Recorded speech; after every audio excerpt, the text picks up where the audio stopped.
करायचं काय? या महानगरपालिकेचं करायचं काय? विषय असा आहे आमचा की आम्ही मागील 1 वर्षापासून माननीय आयुक्त साहेबांना, महापालिकेचे आयुक्त आहेत, त्यांना वारंवार आम्ही पत्रव्यवहार केलाय की जे काय तुमची पार्किंगची जी व्यवस्था आहे ती आधी अपॉइंट करा पार्किंग, त्यानंतर तुम्ही गाड्या उचलण्याचा हा जो प्रकार आहे तो चालू करा. त्यातल्यात आता जे दिवाळीचा सण आहे, सध्या आता हिंदू धर्माचा सगळ्यात मोठा सण आहे, त्यातल्यात आता जे नागरिक येत आहेत, गुलमंडी परिसर झाला, प्रोझॉन झाला, सिडको झालं, हडको झालं, कॅनॉट सारख्या ठिकाणी हे त्यांच्या नियमाचं उल्लंघन करून त्याच्यावरती ते कारवाई करताय लोकांच्या याच्यावरती. आणि आमचं एवढंच मागणी मनपा आयुक्तांसोबत की जागोजागी तुम्ही आधी पार्किंगची व्यवस्था अपॉइंट करा, तुमचे कर्मचारी तिथे अपॉइंट करा आणि त्यानंतरच तुम्ही त्याच्यावर कारवाई करा. की जोपर्यंत तुम्ही वाहनतळाची व्यवस्था करत नाही, हे मनपा मनमानी कारभार करतो.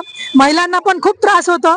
आम्ही आता दिवाळीचा सण आलेला आहे, बरेच महिला शॉपिंगसाठी बाहेर निघत आहे आणि जर आम्ही गाडी साईडला उभी केली तर हे कुणाला विचारत नाही, काही नाही, त्यांचं कॉन्ट्रॅक्ट दिलेला आहे, ते लोक येतात आणि अशा म्हणजे गलिच्छ म्हणजे गाडी जी उचलण्याची जी व्यवस्था आहे ते प्रॉपरली पण गाडी उचलत नाही, बिंदास कशीही गाडी उचलतात, गाडीला खरोच येतं, आमच्या गाडीला डॅमेज करतात आणि गाडी नेऊन तिथं छावणीला देतात. महिलांना खूप त्रास होतो.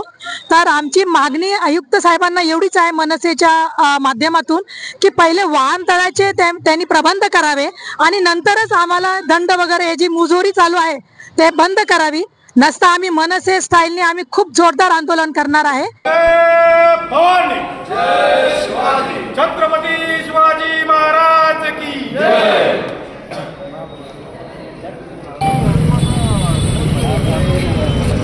पार्किंगच्या नावाने वसुली दंड बंद झालंच पाहिजे, झालंच पाहिजे. छत्रपती शिवाजी महाराज की जय. जय भवानी, जय शिवाजी.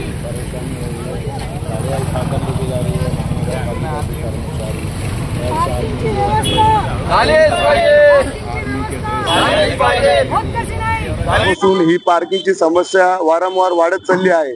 महानगरपालिका म्हणजे जे आपण समजा एखादा पेशंट राहिला, त्याने इमर्जन्सी जर गाडी समजा रोडच्या साईडला जर उभा केली तर ही महानगरपालिका ती गाडी घेऊन गरवारे याच्यामध्ये ती उभा करत असते, तर तिथून तो त्या लोकांकडून तो दंड वसूल करता. तर आमची ही मागणी आहे, यांनी पार्किंगची व्यवस्था केली पाहिजे, त्यानंतर त्यांनी पार्किंगचा दंड वसूल केला पाहिजे. तोपर्यंत जर पार्किंग व्यवस्था करत नाही तोपर्यंत आम्ही इथं अमर उपोषण करणार आहोत. काय हे जे मनमानी करत आहे कर्मचारी अधिकारी यांच्यावर काय करणार? यांच्यावर आता आम्ही इथं उपोषण करतो, अमर उपोषण करतोय. जर यांनी जर ऐकलं नाही त्यानंतर आम्ही खळखट्याक आंदोलन उभा करणार. मनसे स्टाईलचं आंदोलन दिसेल का? मनसे स्टाईलचंच आंदोलन दिसेल. हे आता आम्ही एक संयमाने भूमिका घेतली आहे, लोकशाही मार्गाने. जर नाही जर झालं तर त्याच्यानंतर खळखट्याक आंदोलन करेल. दिवाळी आहे, हिंदू धर्माचे सण आता आलेले आहे. या संदर्भात आता पब्लिक मार्केटला फिरतीये शॉपिंग करण्यासाठी, काही खरेदी करण्यासाठी. तरी सुद्धा ही महानगरपालिका जर अशी मुठीत धरत असेल आणि जर हुकुमशाही जर करत असेल तर एकीकडे आमचा जवान जो आहे ते या देशाची सेवा करण्यासाठी आज बॉर्डरवर आहे आणि ह्या जवानांचे कपडे घालून या ठिकाणी एक गायकवाड नावाचा कर्मचारी महानगरपालिकेचा मुजोरी करून त्याचा एक व्हिडिओ आता देखील व्हायरल झालेला आहे. एवढी मुजोरी वाढली यांची की पार्किंगची एकतर व्यवस्था नाही, पार्किंगचं नीटनेटकेपणा नियोजन नाहीये या शहरामध्ये. अरे एखादा बाहेरचा व्यक्ती त्या एमजीएमच्या हॉस्पिटल समोर गाडी लावतोय, त्याची गाडी उचलून घेऊन जातात. अरे त्या गाडी मालकाला माहित नाही का गाडी चोरीला गेली की महानगरपालिकेने नेली? आणि तिकडे तुम्ही प्रश्न विचारायला जाल तर तुमच्या आई बहिणीवरनं शिवाय देतात. हे असल्या नालायक कर्मचाऱ्यांना पहिले निलंबित करावं, वाहनतळाची निर्मिती करावं, त्यानंतर असं काही न झालं. आज फक्त लोकशाही पद्धतीने आमचं उपोषण आहे. उद्या महानगरपालिकाशी आमची फाईट राहणार आणि मनसेची फाईट ही सर्व महाराष्ट्राला माहिती आहे. असं आम्ही काही शांततेत बसणार आहे. आज आम्ही रगरगत्या उन्हामध्ये उपोषणाला सुरुवात केलेली आहे. नुसते स्टंट मारण्यासाठी उपोषण नाही, वरून टेंट टाकला, इकडे काही गळ्यात लिमचीच्या गोळ्या येऊन बसलोय उपोषणाला, असं नाही. आज उपोषण एकदम लोकशाही पद्धतीने होणार. महानगरपालिकेच्या आयुक्तांना आमच्या आंदोलनाची दखल नाही घेतली उपोषणाची, यानंतर आम्ही आक्रमकपणे आंदोलन देखील करणार आणि हे तुमच्या समक्ष सांगतो आम्ही. आता का कर्मचारी मनमानी का करत